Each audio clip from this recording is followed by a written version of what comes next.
शिवा बस लागल बारे बारे बूंद सदा शिवा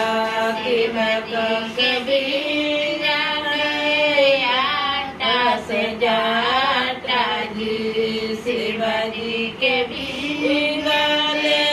लाटा से जाटा जी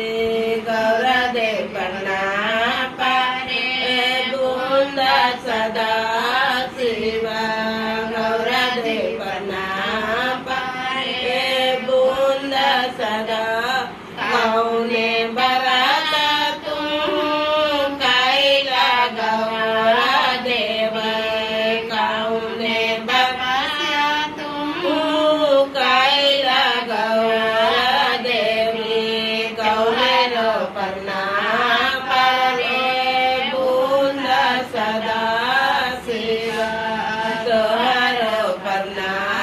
पारे बूंद सदा शिवा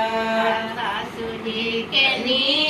पद चाओ का नहीं लानी